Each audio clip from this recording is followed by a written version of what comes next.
they'll lynch you, but he did, and he laughs at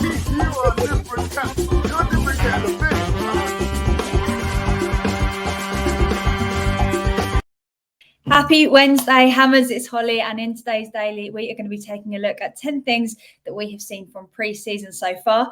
I took to Twitter to ask what people have noticed in our most recent fixtures, and here are the top 10 things mentioned. Let us know, as always, which you agree with and what your thoughts are on each of them. We're always interested to hear everyone's different opinions. So let's get started. Up first, one of the ones that came up a lot was that Pablo Fornals is well suited to playing centrally rather than out on the wing like he's traditionally played.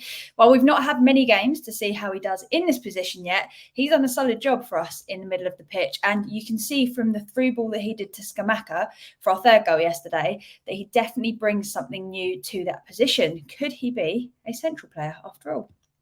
Second, two up front works. Now, we've been saying for years that having an isolated striker doesn't work for most players, and it's the reason that players like Allaire have struggled at West Ham, as well as countless others. Pretty much the only player that can make it work on his own is Antonio, and even then, that is a struggle at times. We're currently seeing proof that two up top works, with Ings and Mubama working brilliantly together, and on top of that, Ings looks like a different player when he is working in a partnership. Not a huge surprise, but nice to see. Up third, we have the academy producing talent. So proof that the academy is producing strong prospects.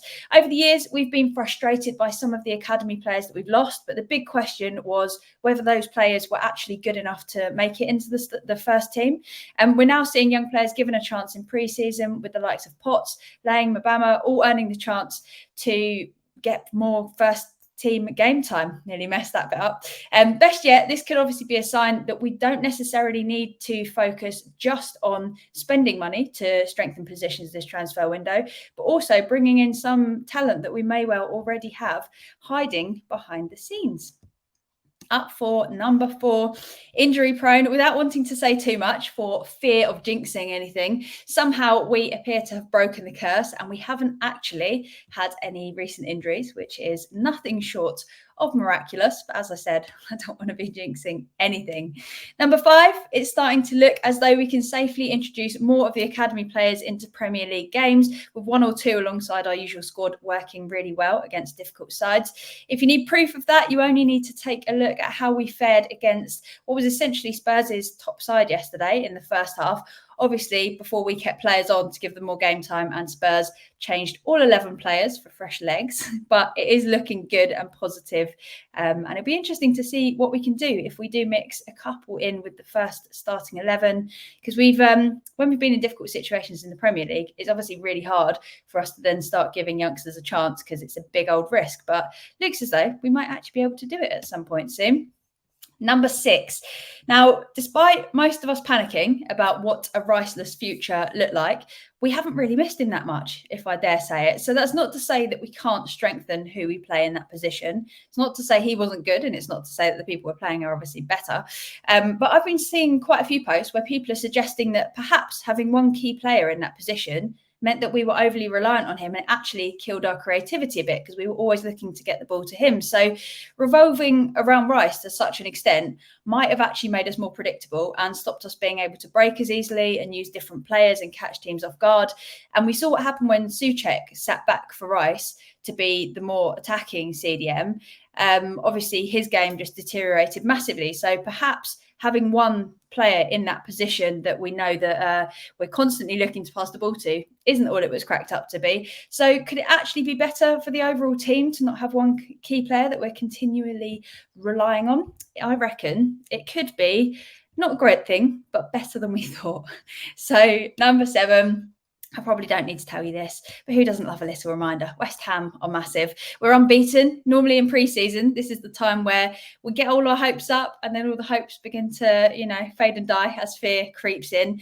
But this pre-season is actually different so far. We've had a 4-1 win against Bournemouth, a 6-2 win against Perth Glory, and then yesterday's 3-2 win against Spurs, which is a very positive start, dare I say it, and alarmingly nice to watch.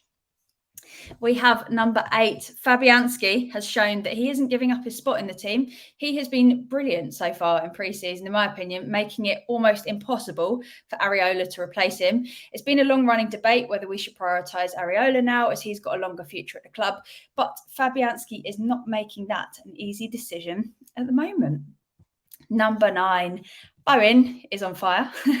He's in his best form and he's looking sharp ahead of the upcoming season. It's great to see him firing on all cylinders. We obviously saw that he struggled at the start of last season, but looking now again at how he's playing, the goals he can produce, the service that he provides for other players, it's going to make an enormous difference, particularly if he can go into next season in this form. I think we are going to have a serious player on our hands once again.